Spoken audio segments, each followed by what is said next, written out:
할렐루야.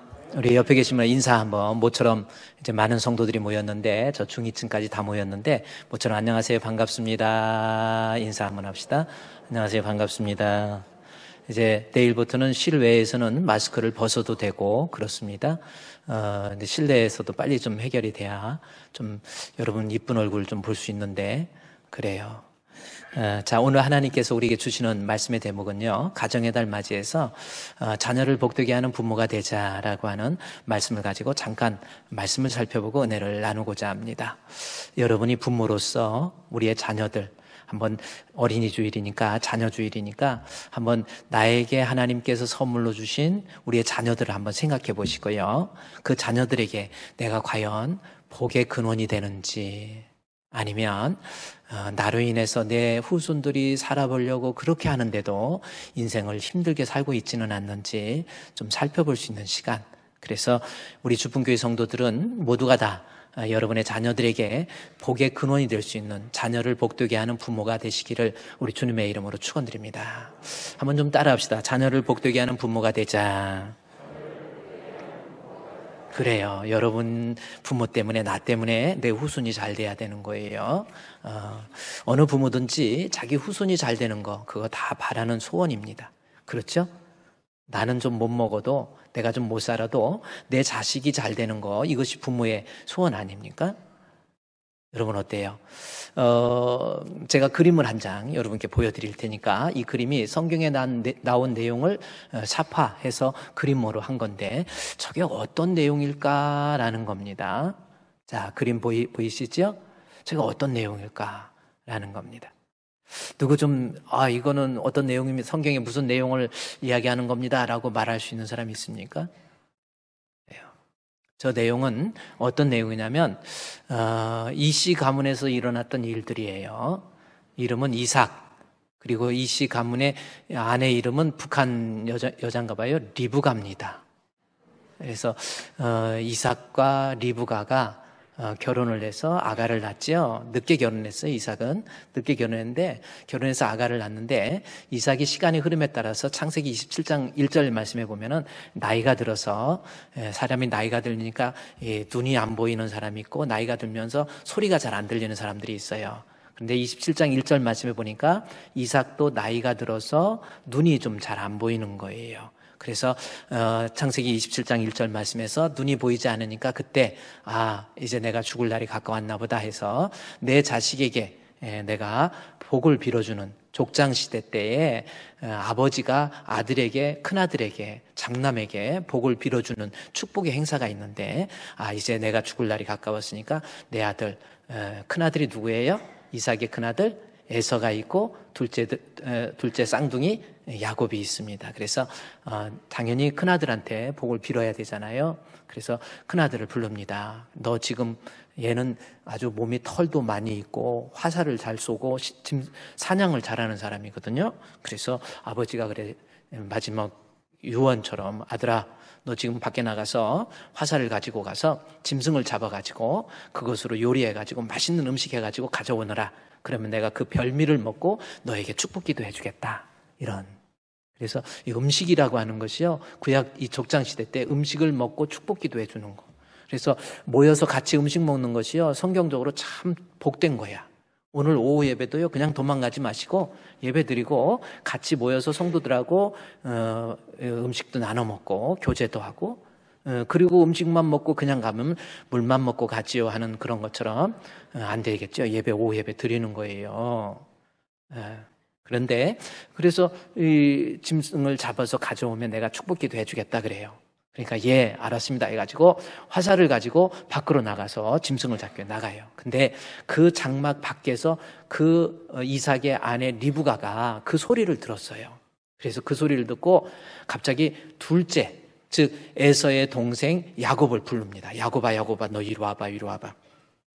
지금 아버지가 돌아가실 날이 가까워서 축복 기도를 하려고 그러는데, 너 지금 너는 사냥을 못하잖아. 그러니까 집에 있는 염소 잡아가지고 그거 가져와. 그러면 내가 음식을 만들 테니까 그 음식 가지고 아버지한테 가서 너 축복기도 받아. 너가 축복받아야 돼. 형한테 받으면 안 돼. 네가 받아 그래요. 그러니까 이 야곱이 깜짝 놀라가지고, 엄마, 아무리 그래도 그렇지 아버지가 앞을 안 보인다 하더라도 형은 몸에 막 털이 이렇게 많이 나가지고 아버지가 촉감은 있어서 보면 알 텐데. 그러니까 아니야 걱정하지 마.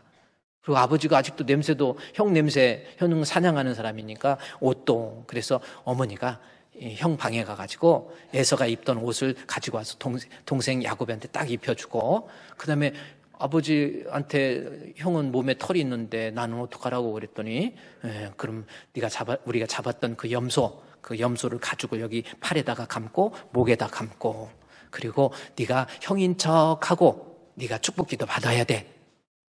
그 내용입니다. 그림 한번 다시 볼까요? 이제 그림이 쉽게 들어오죠? 이제 그림이 바로 저 그림입니다. 그렇죠? 손에도 이렇게 하얀 염소털 이렇게 목에도 감고 팔에도 감고. 아유, 아빠가 몰랐을까? 근데 성경에 보면 아버지가 실제로 이거 아무래도 이상한데 너 진짜 에서 맞냐? 그랬대. 네, 맞아요. 목소리가 네, 맞아요. 이제 이렇게 나오든지 변형을 한 거예요. 그래가지고 맞아요. 그럼 이상하다. 냄새도 너 형 냄새인데 어디 보자. 이리 와. 너 팔 한번 만져. 이렇게 많이 보니까 네가 형 에서 맞구나 해가지고 축복 기도를 해주는 내용입니다. 근데 저 축복 기도를 할 때 저 옆에서 좀 아내가 좀 밖을 유심히 쳐다보지요. 쳐다보면서 이제 그 전에 이제 야곱이 뭐라고 하냐면, 아버지한테 내가 축복 기도를 받아갔다가 아버지 속인 걸 알면 축복은 그만 사두고, 창세기 27장 11절 말씀해 보니까 나 이러다가 저주받아요 그래요. 거기 보세요. 축복은 그만 사두고 형한테 이게 털이 많은 사람이고 나는 매끈한데, 그 다음 절 말씀해 보니까 축복은 그만 사두고 나 저주받을까 한나이다. 그랬더니 13절 말씀에서 엄마가 하는 말이 있습니다. 이걸 여러분에게 제가 오늘 드리고 싶은 어미의 심정, 엄마의 심정이에요. 어머니가 그 얘기를 하되, 내 아들아, 저주는 내가 받겠다라는 거죠. 그렇죠? 엄마가 그래요. 아들아, 그 얘기를 하되, 내 아들아, 너의 저주는 내게로 돌려라 라는 거죠. 이게 엄마의 마음 아닙니까? 내가 저주받아도 좋으니까 너 잘 되는 거. 이것이 우리 부모의 마음이 있죠. 여러분 다 그렇잖아요. 나는 좀 못 먹고 못 살아도, 나는 좀 힘들어도 너 잘 되는 거. 이게 엄마와 아빠의 바람이고 또 소원이라고 그렇게 말할 수 있지요. 이 내용을 보고 어떤 사람은 같이 자기 뱃속에서 똑같이 난 아들인데 엄마가 너무 차별해서 편애한 거 아닌가 이렇게 생각할 수도 있어요. 그러나 저는 거기에서 또 한 번 생각해 봤어요. 엄마의 사랑을 표현할 수 있는 가장 좋은 본문이 어디 있을까 해서 이 본문을 생각을 하면서, 엄마가 형 에서를 야곱보다 더 미워한 게 아니에요. 뭐예요?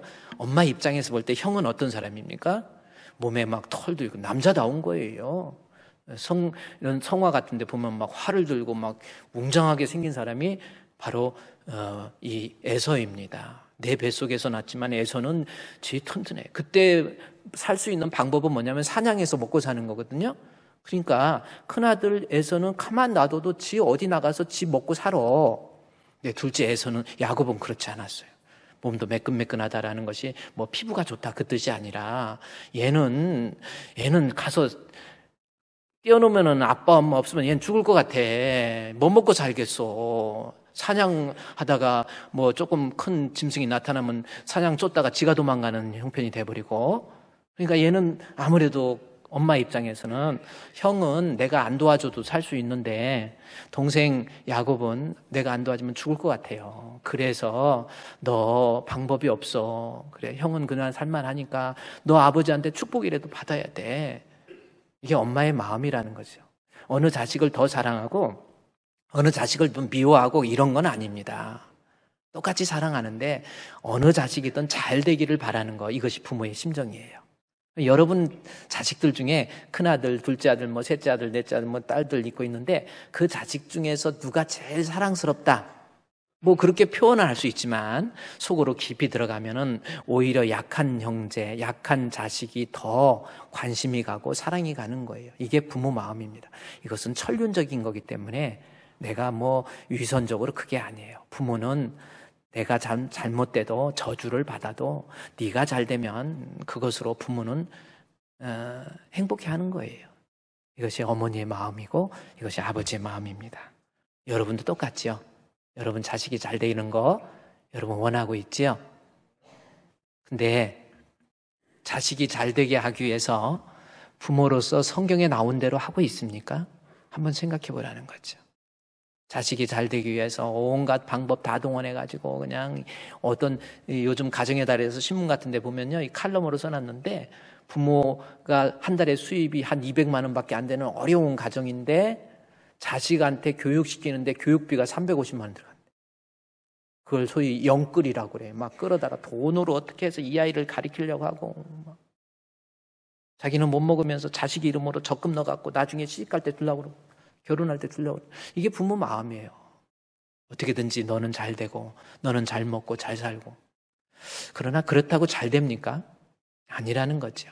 그래서 성경에서 어떤 부모가 되었을 때 자식이 잘 되는가라는 것을 한번 성경을 좀 살펴봐서 우리도 성경대로 내 자식을 복되게 하는 부모가 되어보자라는 거예요. 자, 이제 본문으로 들어가도록 하겠습니다. 사무엘상 2장 11절 말씀, 여러분이 성경을 보세요. 2장 11절부터 말씀을 좀 살펴보도록 하겠습니다. 2장 11절 말씀에 엘가나는 해서 이제 등장인물을 한번 이제 그림으로 한번 보는 거예요. 엘가나는 라마의 집으로 돌아가고 그 아이는 제사장 엘리 앞에서 여호와를 섬기니라. 앞뒤 내용을 모르니까 지금 이 내용을 잘 모를 수가 있는데 여기서 엘가나는 누구냐면 사무엘의 아버지 이름이 엘가나입니다. 그렇죠? 그리고 그 아이는 해서 그 아이가 누구예요? 바로 그 아이는 누구냐면 바로 사무엘이에요. 근데 사무엘이 힘들게 이 한나가 기도하는 가운데 이 아가를 낳잖아요. 아가를 낳은 다음에 그 아가를 제사장 엘리의 집에다 놓고 그 아버지가 엘리의 집에다 이 아이를 놓고 라마라고 하는 자기 집으로 돌아가는 내용이에요. 그런데 돌아갔다 하면서 그 다음에 제사장 엘리 앞에서 여호와를 섬기니라 하고 사무엘이 등장을 하고요. 엘리가 등장하죠. 그리고 사무엘이 등장하죠. 그 다음에 12절 말씀에 보면은 엘리의 아들들이 나옵니다. 엘리의 아들들 1장 3절 말씀에 보면 그 이름이 나와 있는데 홈리와 비누하스예요. 자, 그러면 한 집 안에, 즉 엘리라고 하는 집 안에 사무엘이 있고 엘리가 낳은 아들 홈리와 비누하스 3명의 아이들이 성장하고 있는 거예요. 그렇죠? 그러니까 제가 이 말씀을 하는 것은 환경은 똑같아요. 사무엘이든 홈리와 비누하스든 자라나는 환경은 똑같습니다. 그러니까 똑같이 공평하게 환경이 똑같아요. 그런데 사무엘은 어떻게 되는가? 또 엘리의 두 아들 홈리와 비누하스는 어떻게 되는가 봤더니 나중이 너무나도 달라져요. 똑같은 환경에서 자랐는데 사무엘은 본문의 말씀에 11절 말씀에 어떻게 되나 볼까요? 2장 11절 말씀에 그 아이는 제사장 엘리 앞에서 여호와를 섬기니라 이렇게 나와 있고요. 12절에서 엘리의 아들들은 행실이 나빴다 이렇게 표현되고 있습니다. 자, 똑같은 집에서 이 아이들이 자랐는데 사무엘은 어렸을 때부터 하나님을 섬겼다라는 거죠.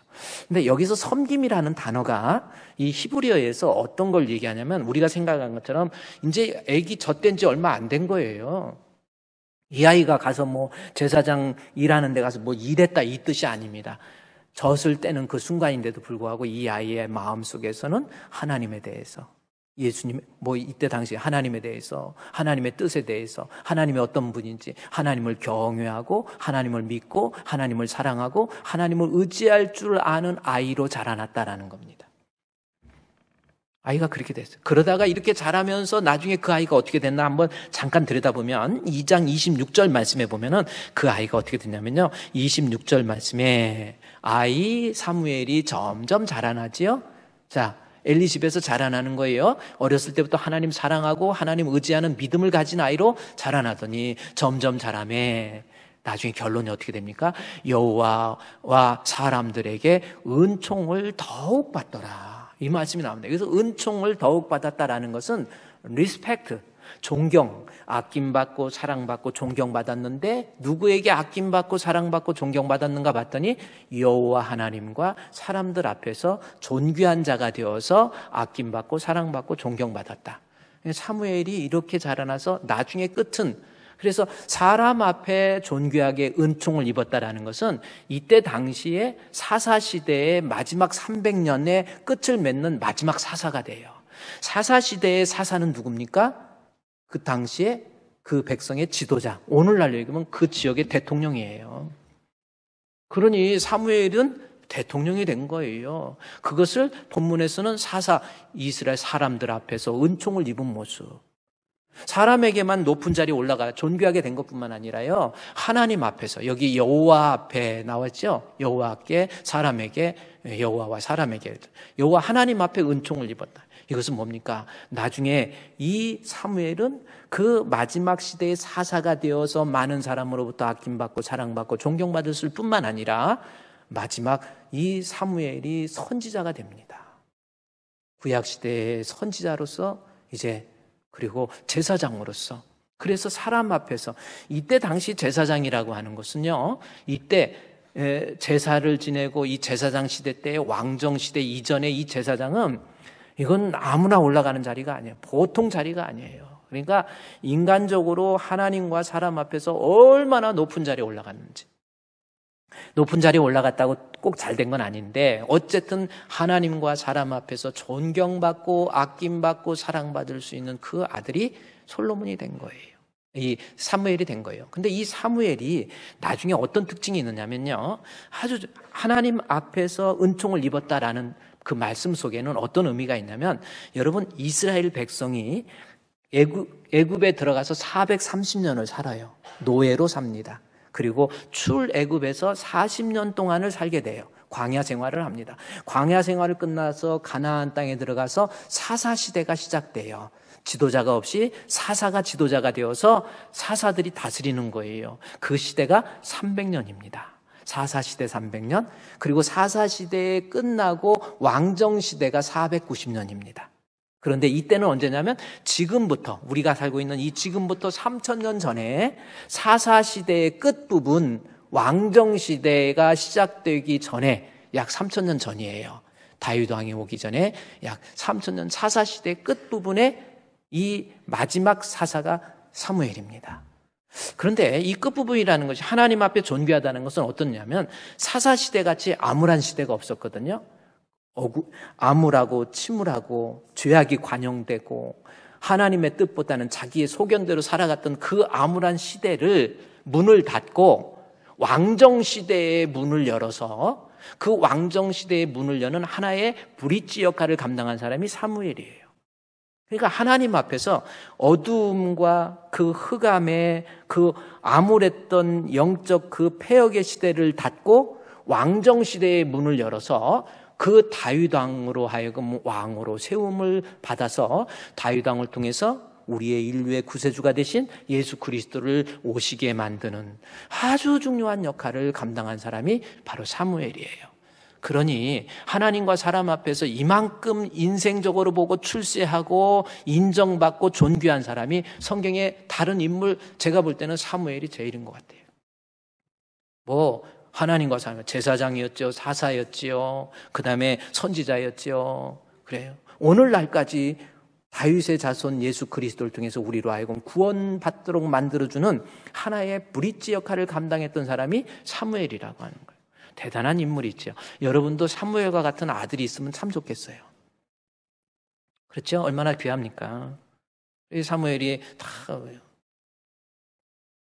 근데 사무엘은 그렇게 존귀한 자가 되어서 많은 사람으로부터 아낌받고 사랑받았는데, 본문에서요, 사무엘 기록을 하면서 사무엘은 뭘 얘기하냐면 엘리, 그래서 2장 11절에서 그 아이는 하나님을 섬겼다라고 하고 결국 그 끝이 선지자가 되고 사사가 되어서 하나님과 사람 앞에서 존귀한, 그리고 예수 그리스도의 출현을 할 수 있도록 만들어주는 하나의 가교 역할을 했던 아주 중요한 인물이 사무엘이다라는 것을 설명을 해주는 거예요. 그런데 다시 12절에서 본문의 저자 사무엘은 이제 이 사무엘을 얘기했다고 한다면 12절에 엘리의 아들들을 얘기합니다. 자, 엘리도 똑같은 집에서 사무엘도 자라서 얘는 출세했어요. 좀 쉬운 표현으로 합시다. 근데 엘리는 똑같은 가정에서 엘리는 자기의 아들인데도 불구하고 엘리는 행실이 나쁘다 이렇게 표현하고 있어요. 행실이 나쁘다라는 것은 그냥 제가 좀 안 좋은가 보다 이거 아닙니다. 이 히브리 원어에 보니까 마귀 새끼라고 기록되어 있어요. 베네 벨리알 이렇게 기록되어 있습니다. 베네는 아들이라는 뜻입니다. 벨리알이라는 것은 벨리알, 마귀라는 데 마귀의 아들, son of 벨리알이라고 하는 마귀 자식이라고. 마귀 새끼라고 그러면 좀 욕 같아서 제가 공손하게 써준 거예요. 마귀 자식님. 아니, 내가 아기를 낳는데 이 새끼가 완전 깡패 된 거예요. 그래서 옛날 성경에서는 뭐라고 그랬냐면 12절에 엘리의 아들들은 불량자다, 불량배다 이렇게 표현하고 있어요. 얼마나 얘가 그냥 어떻게 똑같은 집안에서 사무엘은 이렇게 됐는데 엘리의 두 아들 홈리와 비나스는 벌써 얘가 틀리는 거예요. 우습게 알고 세상 우습게 알면서 사람한테 폭행을 저지르고 사람이 포악해지고 악해지고 남의 것 빼앗고 착취하고 성격은 불같고 완전히 깡패가 돼버린 거예요. 제 말이 깡패가 아니라 이 성경에서 엘리 아들은 불량자라고 깡패라고 불량배라고 그렇게 기록되어 있어요. 얼마나 비극이에요. 하나들은 이스라엘의 사사 지도자가 되고 선지자가 되고 제사장이 되는데 똑같은 집에서 자랐던 이 엘리의 두 아들들이 이렇게 됩니다. 깡패가 돼버린 거예요. 여러분, 내가 아들을 낳는데 이 아이가 깡패 돼버려가지고 교도소나 왔다 갔다. 교도소 갔다 오면 또 조금 있다 또 들어가고 나와서 나의 살던 고향은 춘천교도소 하면서 또 들어가고. 그뿐만이 아니고요. 가장 폐악한 죄악의 모습을 사무엘상 2장 17절에서 이렇게 표현하고 있습니다. 2장 17절 말씀해 보면은 엘리의 두 아들들에 대해서 2장 17절에 이 소년들의 죄가 여호와 앞에 심히 크다라는 거죠. 아주 심히 큰 죄인이라는 거예요. 근데 그 죄의 모습이 뭘로 표현하겠습니까? 하나님께 드리는 제사를 멸시하는 거예요. 성경에서 표현할 수 있는 가장 심한 죄악의 표시의 내용이 뭐예요? 하나님 앞에 제사를 나추라는 단어인데 경멸한 거, 우습게 하는 거예요. 하나님 앞에 드려지는 예배 우습게 하러. 아유, 그거 예배야. 야, 너 좀 교회 좀 가라. 아유, 엄마, 내가 알아. 아유, 그런 교회 하면서 껌이나 막 그것도 하나도 아니고 한 통씩 씹어갖고 막 이렇게 하고. 이런 대가 한 거예요. 가장 폐역의 모습이 하나님 앞에 제사를 우습게 하는 거예요. 너 좀 예배 좀 드리고 너 좀 기도 생활 좀 해라 그래. 엄마, 아빠, 내가 알아서 할 테니까 그런 거 간섭하지 마. 깡패 중에서 깡패의 모습, 엘리 아들들, 소년들의 죄가 하나님 앞에 크게 이렇게 돼버린 거예요. 이 아이는 마귀 새끼가 되어가지고 이제 벨리알의 아들이 베네 벨리알이 돼가지고 이렇게 됐죠. 예배 우습게 알죠. 예배 한번 그래서 자식들 중에서 막 예배 우습게 하는 자식 있잖아요. 근데 이게 구약시대의 가장 큰 죄, 심히 큰 죄라고 그랬잖아요.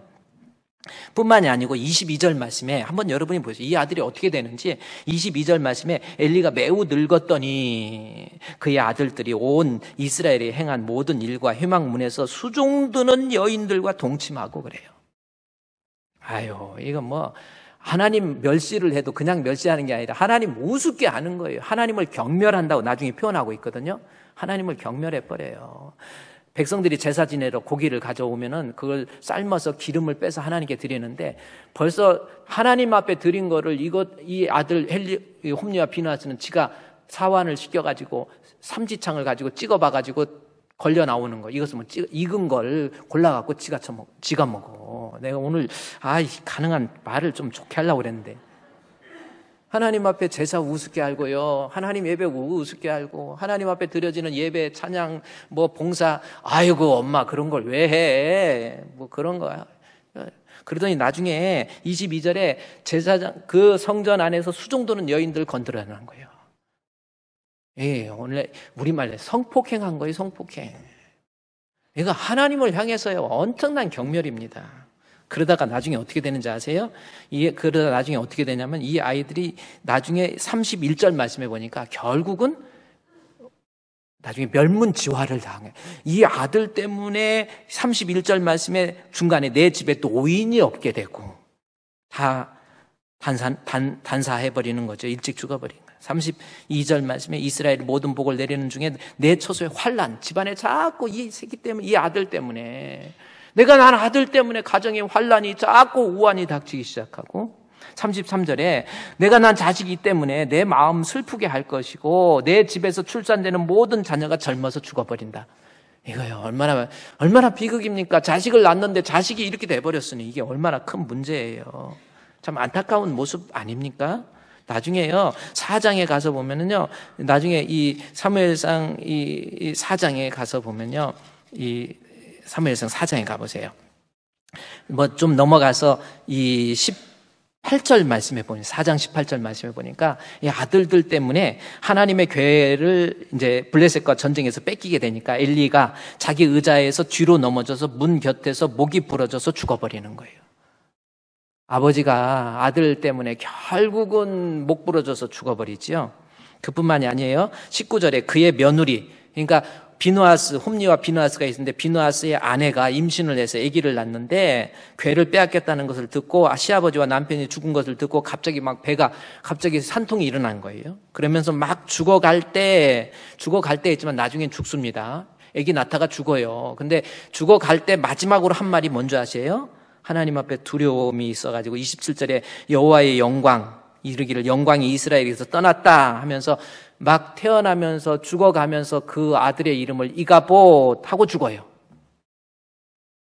제가 이 가정의 달 정말 이 내용을 보면서 이렇게 한 집이 이렇게 멸문지화돼가지고 완전히 가정이 망하게 되는 거, 자식 잘못 키워가지고 이렇게 되는 거 아니에요. 우리 주분교회, 그래서 제가 이 말씀을 이렇게 하는 것은 그러면 도대체 이 가정에서 제가 아까 있잖아요. 엘리의 가정에서 사무엘하고 홈리와 비누아스, 엘리 가정이랑 환경은 똑같아요. 그러니까 제가 말씀드리는 것은 환경이 안 좋아서 나는 우리 집에 돈이 없어서 애 많이 못 가르쳐서 애한테 내가 다른 건 많이 못 도와줘서 애가 이렇게 힘들다, 이렇게 못 산다 이런 뜻이 아닙니다. 환경은 똑같았는데 똑같은 조건을 주어졌어요. 근데 한 아들은 이스라엘의 지도자가 되고 선지자가 되고 한 아들은 완전히 가정이 패망하게 되는 불쌍한 처지가 빠졌다라는 거지. 이 이유에 대해서 이 어린이 주일날 좀 살펴보는 거예요. 우리 부모 입장에서 도대체 우리 아이가 이렇게 돼버렸는데 이게 웬일일까? 성경적으로 좀 찾아보자는 거죠. 사무엘상 1장에서 4장까지 내용을 보면은 사무엘이 이 성경을 쓰면서 한 자식은 잘 되고 한 자식이 이렇게 저주를 받게 된 이유에 대해서 부모의 책임이었다라는 것을 강조하고 있어요. 그래서 교차적으로 사무엘의 부모 이 엘가나, 한나, 그리고 홈리 비누아스의 부모 엘리 두 사람을 자꾸 교차해서 비교합니다. 이런 문제 때문에 부모가 이래서 자식이 저주받은 거고 부모가 이래서 자식이 복받은 거라라고 하는 것을 이 문체를 구성해 가면서 사무엘이 기가 막히게 교차 방식을 통해서 우리에게 설명해 주고 있다라는 거예요. 그러면 실제로 한번 볼까요? 자, 1장 1절부터 한번 가서 봅시다. 사무엘의 부모와 엘리, 홈리와 비누아스의 부모의 모습이 과연 자식에게 하나는 저주거리가 되고 하나는 복의 근원이 되었는지 좀 살펴보자는 거예요. 자, 봅시다. 1장 1절 말씀해 보면은 에브라임의 산지, 이 라마 다임소빔, 라마라고 하는 지역의 다임소빔이에요. 두 단어가 하나가 아니고요. 라마 다임소빔이라는. 어쨌든 에브라임의 산지에서 거기서 사는 사람이 있었는데 그 사람의 이름이 엘가나입니다. 엘가나가 아내가 둘이 있었어요. 2절 말씀에 분인나라 하는 사람하고 한나라는 이 아내가 둘이 있었습니다. 이 엘가나는 어떻게 부인을 2명이나 뒀냐? 이때 당시에는 이게 아무렇지도 않는 관수보로 이렇게 되어진 거 어떡합니까? TV 같은 데 보면은, 남편이 하나인데 부인이 여럿인 데도 있지만, 부인은 하나인데 남편이 한 7, 8 되는 사람도 있어요. 한 집에서 그냥 같이 살아. 아무렇지도 않아. 우리가 생각할 때는 막 칼부림 날 것 같잖아요. 안 그렇습니다. 전통이라는 게 그만큼 무서운 거예요. 어쨌든 이 엘가나에게 두 여인 한나하고 분인나라는 두 여인이 있었어요. 그런데 이 엘가나가 이 자기 부인과 함께 3절 말씀에 그 부모 사무엘의 부모가 어떤 부모였기에 복을 받을 만한 사람이었는지 본문에 설명을 해주고 있었어요. 이 부분에 1장 3절에 이 사람, 여기는 엘가나입니다. 또 하나 중간에 엘리, 두 사람 제가 아까 교차해서 이해한다고 그랬죠? 자, 부모를 비교시키는 거예요.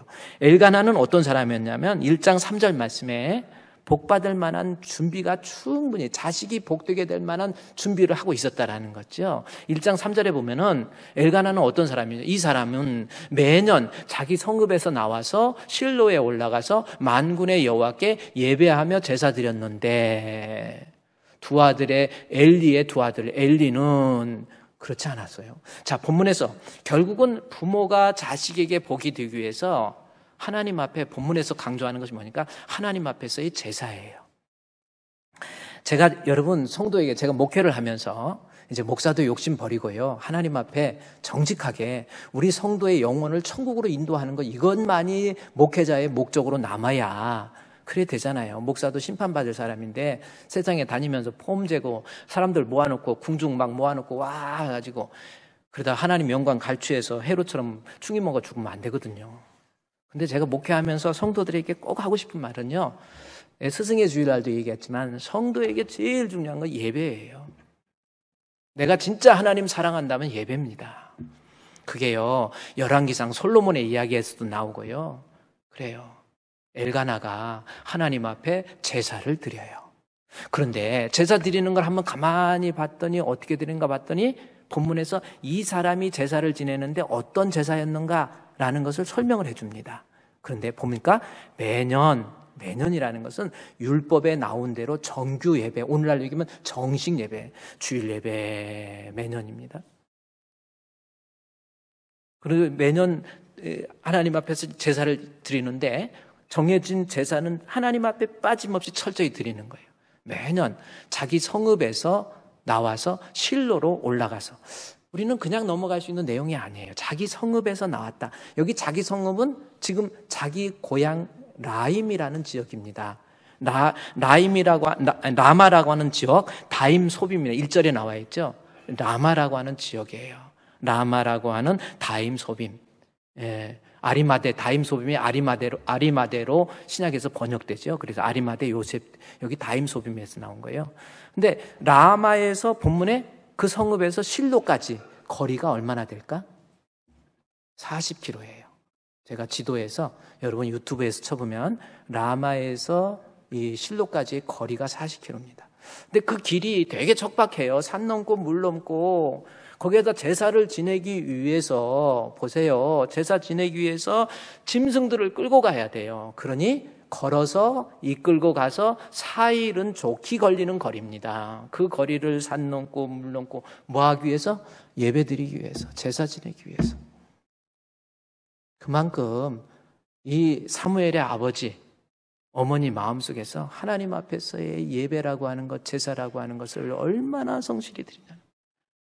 우리 코로나 걸렸다고 툭하면 부득이하게 빠지는 것 말고 그거 핑계대갖고 예배에서 점점 멀어지고 신앙에서 멀어지고 아이고 이제 온라인 예배 드리니까 그게 익숙해지고 편해져가지고 왜냐하면 나오려면 화장해야 되지요. 뭐 또 옷 입어야 되지요. 이제 그게 편해진 거예요. 라마에서 실로까지 약 40km 되는 힘들어도 어려워도 그게 순례자의 길인 거예요. 나는 순례자가 되어서 하나님 앞에 예배라고 한다면 내가 좀 힘들어도 어려워도 고난이 따라와도 하나님 앞에 제사를 철저히 드리는 이 모습. 여러분 아무것도 아닌 것 같아도 자식을 복되게 하기 위해서 부모에게 가장 중요한 것 예배입니다. 성경에 보세요.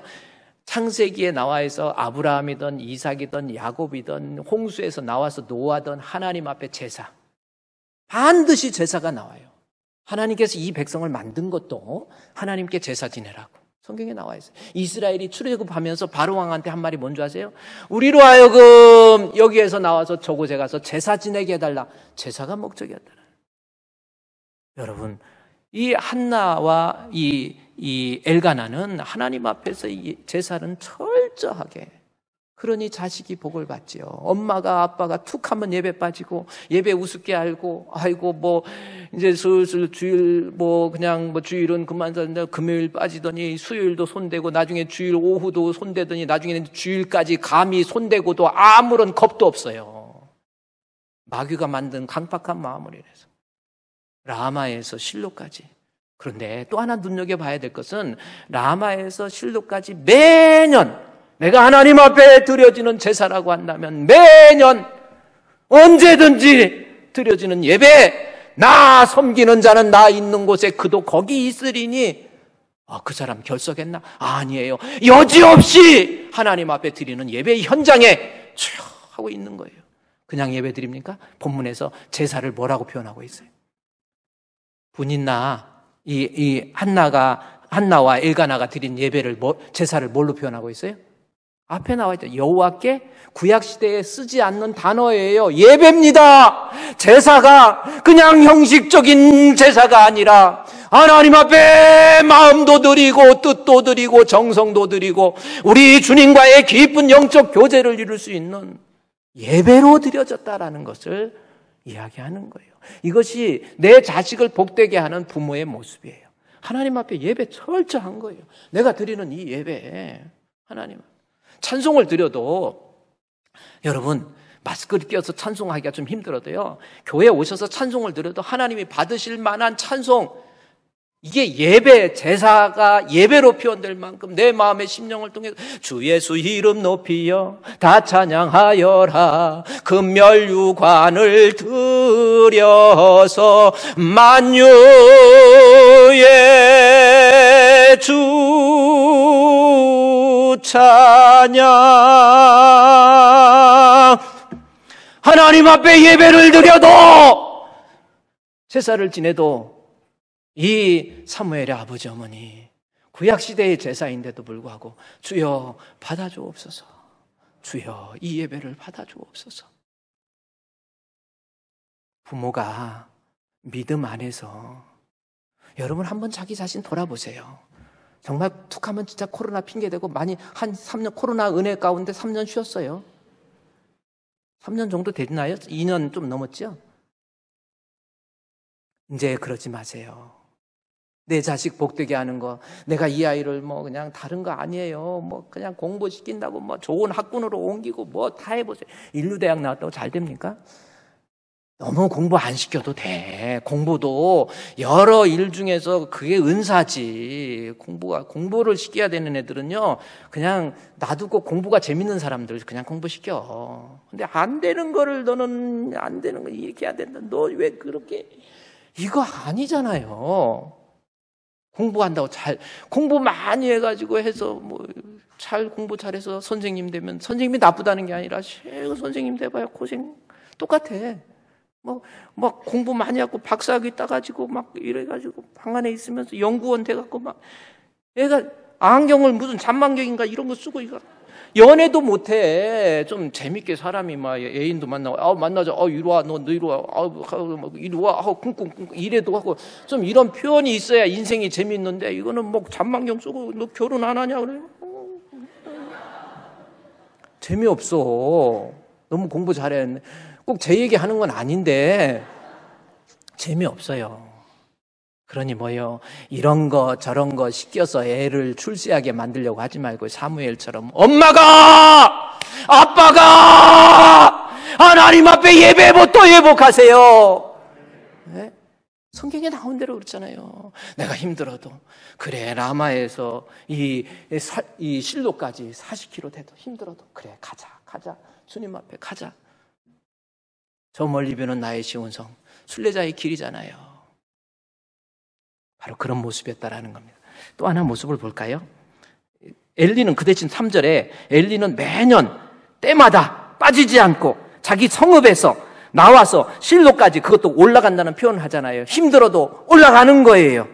이것이 복받을 수 있었던 아비로서 어미로서의 복의 근원의 모습이었다고 한다면 보세요. 3절에 여호와께 예배하고 제사 드렸는데 엘리는 어떻게 했습니까? 엘리의 두 아들 홈니와 비나스에게 제사장직 맡겨버리고 아니 지는 멀리서 온 것도 아니에요. 가까이 있으면서 진 제사장이면서 아유 나 이거 제사장이니까 하긴 하는데 야 애들 불러 야야야 애들 불량된 거 다 알지도 알고 있거든요. 너에 대한 소문이 별로 안 좋아. 아버지가 얘기해요. 그래도 너 아유 나도 이것도 하는데 아유 제사가 너무 네가 해 아들한테 맡기고 지는 뭐 하는가 봤더니 9절 말씀에 뭐라고 그래요? 그들이 실로에서 먹고 마신 후에 한나가 일어나서 그때의 제사장 엘리는 여호와의 전 문설주 곁에 가만히 깔아놓고 앉아있는 의자 깔아놓고 앉아있네. 이게 무슨 뜻인지 아세요? 제사를 안 드리지는 않아. 가까이 가긴 가는데 이거 또 해야 되나 해가지고 여기 원어 성경에는 그늘 여호와의 전 곁에 그늘에 앉아 있었다. 이 말이 나와요. 그냥 가서 쉬는 거예요. 이름은 얼마나 좋습니까? 엘리, 나의 하나님이라는 뜻이에요. 제가 여러분 목사님들 자녀들, 장로님들 자녀들, 권사님들 자녀들 조심해야 돼. 잘하면 아주 좋아요. 그러나 안 좋은 거 보면 깡패됩니다. 그런 깡패가 없어요. 여기 엘리, 이름도 얼마나 좋아요. 근데요, 자식들 보세요. 그러니 부모가 예배를 제대로 드렸습니까? 오늘날 얘기하면 안수 집사도 되고 권사도 되고 장로도 됐는데 하나님 앞에 드리는 예배 우스운 거예요. 안 드리는 건 아니야. 폐체면이 있으니까 오긴 와. 근데 옆에서 문 옆에서 하고, 교회도 어떤 사람은 우리 교회는 안 그렇지만 와가지고 오긴 와. 근데 그냥 저쪽 나가서 폭포를 보기도 하고 밖에 있는 제비꽃도 보다가 왔다 갔다 하다가 그냥 가버리는 분도 계셔. 이게 문제예요. 엘리가 그러면 자식이 복 받겠습니까? 이 두 가지 사무엘이 지금 비교시키고, 아버지의 책임, 어머니의 책임. 엘가나와 엘리의 차이가 이거 아닙니까? 여러분 자식 복되게 하려고 다른 것도 다른하지만 엄마 아빠로서 하나님 앞에 늘 예배마다 우리 주님 계신 그곳에 와서 우리 주님을 예배하고 찬양하고 경배하고, 이게 복받는 그러한 모습이었다라는 겁니다. 또 하나 볼까요? 좀 더 내려가서 보면은 4절에서 또 이야기합니다. 계속해서 이 본문을 전개해 나가면서 엘가나는 제사를 드리는 날에 제물이 나와요. 하나님 앞에 드리는 물질입니다. 그것을 자녀들에게 주고, 여기 그 아내 분이나와 그의 모든 자녀에게 주고 그랬죠. 분깃이라는 표현을 통해서 하나님 앞에 물질을 드리는데, 오늘날 여기 물질을 드리는데, 그냥 예를 들어서 우리 부활주일 예배잖아요. 그러면 내가 우리 집 대표로 해서 막 할 테니까 니들은 하지 마, 이런 부모가 있는 반면에, 아니야, 오늘은 우리 예수님 부활하신 날이야. 그래, 부활을 기념하는 날이지. 그래, 아들아, 이건 네 이름으로, 이건 딸 이름으로, 이것은 당신 이름으로, 이것은 내 이름으로 하나님 앞에 분깃을 나누어서 드려요. 이거 대단한 겁니까? 사람이, 제가 헌금 얘기하는 게 아니라요, 이 물질이 있는 곳에 마음이 있다고 혼자 거룩한 척 하면서 거룩한 교회가 무슨 헌금이야, 그런 소리 하지 마세요. 그냥 가만히 있으세요. 하나님 두렵지 않습니까? 교회에다 헌금 드렸다고 교회가 그걸로 가지고 다른 데 씁니까? 결국은 주의 영광인데. 그러니 여기 다 분깃을 나누어서 자녀에게 주는데요, 그 분깃의 내용을 봤더니 한나에게는 갑절을 줬다라는 표현을 통해서, 그래서 이 사람이 헌금을 얼마나 했지 하고 봤더니 여기 뒤에 24절에, 사무엘상 1장 24절에 나와 있어요. 이거 보니까 젖을 뗀 후에 그를 데리고 성전에 올라가면서 수소 3마리, 소 1마리도 드리기 힘든 거예요. 그럼 이 집 부장개비네. 부자라고 헌금하는 줄 아세요? 아닙니다. 부자가 더 못해요. 11조 이래저래 뛰는 거 보면은 이것도 뛰고 저것도 뛰고, 그리고 폼은 다 잡아요. 여기 보세요. 그냥 소 3마리. 그것도요, 밀가루 한 에바는 22리터로 돼 있더라고요. 이것도 일종의 가루 고체인데 왜 액체를 표현하는 리터로 썼을까 하는데, 어쨌든 그렇게 22리터. 그러니까 보통 제사를 드릴 때 한 움큼, 한 주먹이면 되는데, 밀가루를 드려도 한 가마니 드린 거야, 이게. 포도주도 마찬가지예요. 포도주 한 가죽 부대. 이게 보통 그릇이 아니에요. 하나님 앞에 부모로서요, 저는 그렇게 생각합니다. 세상에 물질 귀하지 않아요. 저는 우리 교회의 성도들한테 진짜 감사하면서 어떤 때는 눈물 나는 게 뭐냐면, 이 코로나로 인해서 어려운 교회를 위해서 우리 한 달에 10,000원씩만 해서 미수원금 합시다 그랬더니 몇백 들어갔어요. 10,000원만 절약해서 우리 한번 해봅시다. 이거 얼마나 좋은 일입니까 했더니 다 미수원금, 미래의 자립을 소망하는 교회에서 미수원금, 그리고 하나님을 웃게 만든다 해서 미수원금입니다. 그걸 만들어서 했더니 성도들이 한 달에 몇백씩 들어와요. 가난하고 어려운 교회에다 나와주는 거예요. 이 자식이 복되는 그러한 모습 아닙니까? 또 선교를 위해서 우리 커피 한 잔, 요즘에는 아메리카노도요 5,000원 다 넘어요. 커피 한 잔의 기적, 커피 한 잔에 한 생명. 아프리카에서 5,000원이면 한 생명이 한 달을 산대요. 옥수수 그거 2알, 3알 가지고 끼니를 연명하고 있는 그러한 형편 속에서 이거 어떻게 살겠습니까? 그래서 그들을 좀 돕자, 커피 한 잔 전략하자 했더니 성도들이 또 계속해서, 우리가 지금 각국에 선교하잖아요.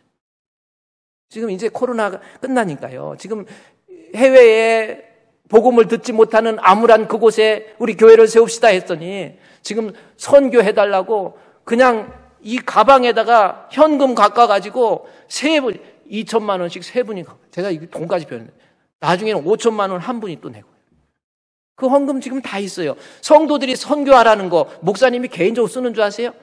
하나님 두려워서 그렇게 안 해요. 다 선교 통장에다 놔둬. 지금 코로나 끝나면 바로 이제는 하나님 기뻐하는 일을 하는 거예요. 아니, 이 한나와 이 엘가나가 얼마나, 그러니 나중에 사무엘이 복을 받지 않습니까? 엘리는 어떻게 했어요? 엘리도 바친 헌금 손대기 시작하잖아요. 고기 찍어 먹어가지고 삼지창 찍어가지고 찢겨 나오는 거 찍어 먹고, 이거 얼마나 두려웁니까? 아버지가 복을 받겠습니까? 후손들이 복을 받겠어요? 결국 홈리와 비느하스도 피해자예요. 아버지 때문에, 부모 때문에. 이런 비참한 모습입니다. 마지막 하나만 더. 어떤 부분, 여러 가지 있지만 제가 시간상 1장 9절 말씀해 보십시오. 재물뿐만 아니고 예배, 그러니까 제사, 재물 9절부터요. 아주 우리 6절까지 말씀을 보면 아주 기가 막힌 내용이 나옵니다. 이러니 사무엘이 복을 받지. 이런 엄마가 있으니까 사무엘이 복을 받지. 자기 가슴을 칠 수밖에 없는 내용이 본문에 나오고 있잖아요. 그게 뭡니까? 11절 말씀에 뭐라고 그래요? 한나가 하나님 앞 10절에 한나가 마음이 괴로워서 여호와께 기도하고 통곡합니다. 뭐 때문에 기도하는가 봤더니 11절에 소원하여 이르되 만군의 여호와여 만일 주의 여종의 고통을 돌아보시고 나를 기억하사 주의 여종을 잊지 아니하시고 주의 여종에게 아들을 주시면 내가 그 아들 하나님께 드리겠습니다. 이것을 놓고 아들 주세요 하나님, 내게 아들을 주시면 내가 이 아들을 하나님께 바칠게요 하면서 여기 본문에 10절에 기도하고 통곡하면서 기도했어요. 그런데 이 말씀을 우리가 지금까지 왜곡해서 이것을 해석해서 받아들이는 거예요. 그게 뭡니까? 한나가 아들을 못 낳아서 억울해가지고 하나님 나에게 아들 낳게만 해주시면 그 아들 하나님께 바칠 거예요. 우리의 개념에서 지금 생각하고 있잖아요. 그거 아닙니다. 한나가 아들 못 낳으니까 나 원통해요. 나에게 아들 주세요. 그러면 내가 바칠게요. 그러면 내 체면이 좀 이어질 것 같아요. 그 뜻입니까? 아니라니까요. 그러면 아니라는 증거를 제가 말씀드려 볼까요? 여기 본문의 말씀에 11절 말씀에서 10절에서 한나가 기도하면서 아이를 달라고 그러는데 여기 아들을 주시면 해서 아들이라는 표현이 나와요. 그러면 한번 바꿔 생각해 봅시다. 한나에게 딸이 있었을까 없었을까? 요거부터 생각. 한나에게 딸이 있었을까 없었을까? 한번 솔직히 생각해 보세요. 한나 했는데 나에게 아들을 주옵소서 했는데 그러면 딸은 있었나? 저는 있다고 봅니다. 그 근거가 뭐냐면 딸은 있었어요. 근데 아들은 없었어. 근데 딸이 있다는 근거가 뭐냐면 자세히 보면 1장 2절 말씀에 그에게 사무엘의 아버지 엘가나에게 두 아내가 있었는데 한 사람은 한나요, 한 사람은 분인나인데 분인나에게는 뭐가 없다고 그랬어요? 뭐가 있다고 그랬어요? 자식이 있고 한나에게는 뭐예요? 자식이 없었다 그랬죠. 여기서는 자식이라는 표현을 합니다. 그렇죠? 그런데 여기 이 4절 말씀에 엘가나가 제사를 드리는 날에 제물의 분깃을 그의 아내 분인나에게 그의 모든 자녀로 바꿔서 이게 자녀에게 주고 해서 여기 위에 있는 1장 2절에 보면은 분명히 아들이라고 나와요. 아들이 없었다. 그 얘기 나오고 4절에서는 자식을 이 자녀로 바꿉니다.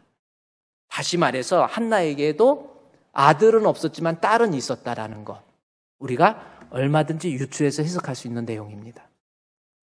딸은 있어요. 자, 그러면 아들 달라고 할 때 11절 말씀에 소원하여 이르되 만군의 여호와여 만일 주의 여종의 고통을 돌아보시고 나에게 아들을 주옵소서. 그럼 바치겠습니다. 이 내용을 가만히 보면서 어떤 생각을 할 수 있냐면 딸은 있는데 아들이 없어서 옛날처럼 우리가 생각하는 것처럼 아들을 귀하게 여겨갖고 아들을 못 낳으니까 아들 좀 주세요. 그러면 내가 바칠게요. 이건가요? 자식 없음을 원통해하면서 아들 못 낳은 거에 대한 원통함을 가지고 하나님 앞에 기도한 내용인가요? 아니에요. 본문에서 사무엘이 본문에서 강조하고 있는 말씀의 내용이 뭐예요? 11절 말씀해 보십시오. 자세히 보세요. 거기에서 강조하는 내용이 하나 있습니다. 단어가 있습니다. 뭡니까? 서원하여 이르되 만군의 여호와여, 만일 주의 여종, 계속 강조하는 것이 주의 여종의 고통을 돌아보시고 나를 기억하사 주의 여종을 잊지 아니하시고 주의 여종에게 아들을 주시면, 이 말을 강조해요. 이 말은 무슨 뜻이냐면요, 여러분이 히브리어를 가지고 직접 보면 조금 더 명확해져요. 나 여종은 뭡니까? 내 뜻이 아니에요. 당신의 뜻입니다. 누구의 뜻이요? 주님, 당신, 하나님의 뜻. 그래서 본문의 말씀 풀어보면요, 주의 여종의 고통, 하나님의 고통이라는 뜻이에요.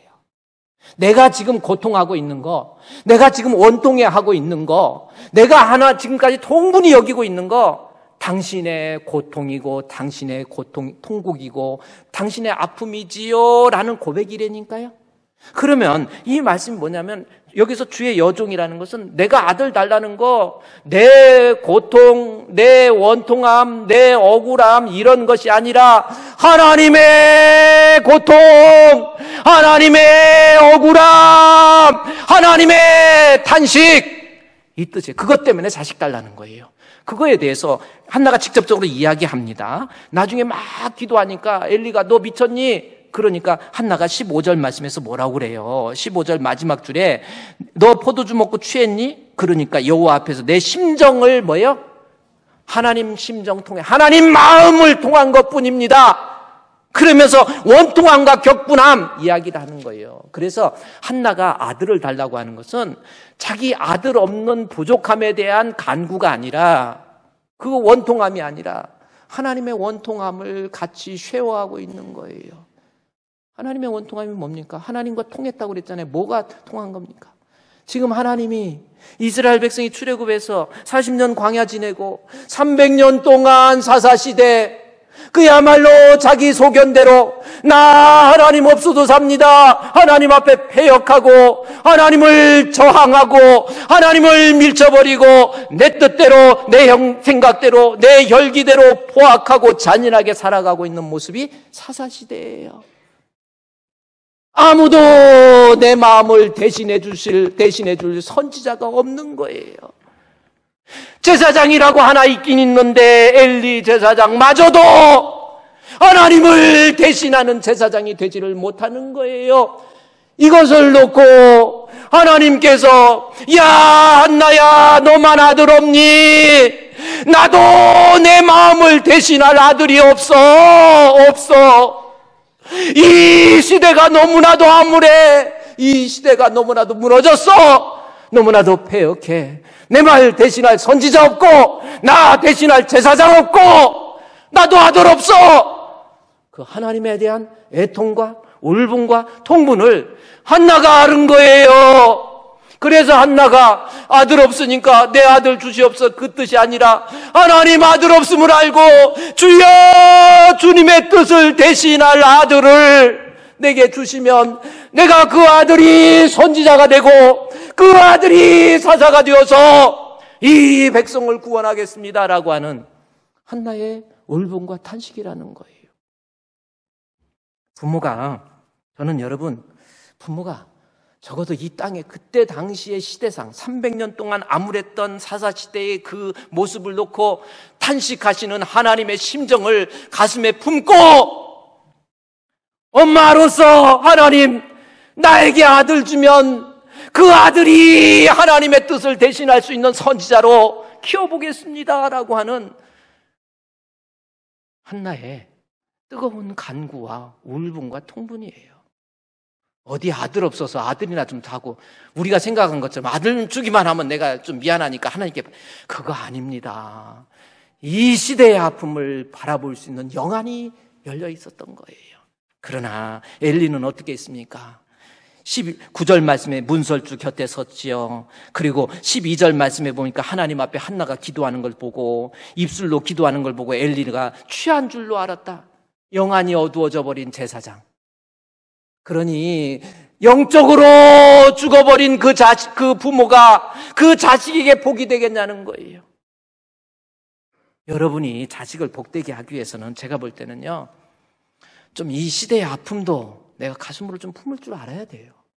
그런 거 아닙니까? 코로나로 인해서 한국교회가 얼마나 무너졌습니까? 우리 교회는요, 정말 참 신기할 정도야. 코로나가 돼도 별 차이도 없어요. 다른 교회 30%입니다. 30%. 교회 문 닫는 교회가요, 30% 가까이 되고 성도들 30% 떨어져 버렸어요. 이런 상황 속에서 이 하나님의 심정을 좀 가슴에 품고 이 나라의 어려운 형편, 이 황무함을 좀 바라볼 수 있는, 코로나로 무너진 이 시대의 시대상, 제가 이걸 보면서 이때 찬양이, 이 땅의 황무함을 보소서, 하늘의 하나님 긍휼을 베푸시는 주여, 우리의 죄악 용서하소서, 이 땅 고쳐주소서.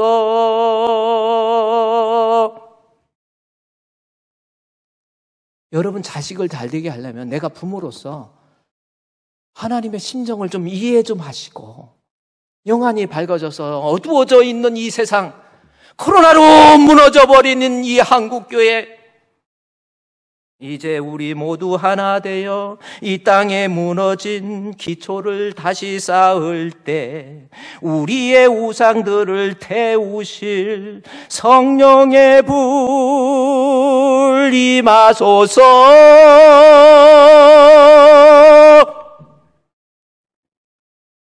우리 그런 심정 품어야 되지 않습니까? 그런 영안을 가지고 세상을 볼 줄 알고 하나님의 원통함과 통분함을 가지고 내가 하나님 앞에 기도하면서, 주여, 이 땅의 황무함을 주님 보겠습니다. 이 땅의 황무함 속에서 이 나라를 일으켜 보겠습니다. 주여, 부흥시켜 보겠습니다. 여기 찬송에 보면요, 부흥의 물길, 우리 한번 같이 한번 할까요? 자, 시작. 부흥의 불길 타오르게 하소서, 진리의 말씀 이 땅 새롭게 하소서, 은혜의 강물 흐르게 하소서, 성령의 바람 이제 불어와. 아멘. 오 주의 영광 가득함 새날 주소서. 오 주님 나라 이 땅에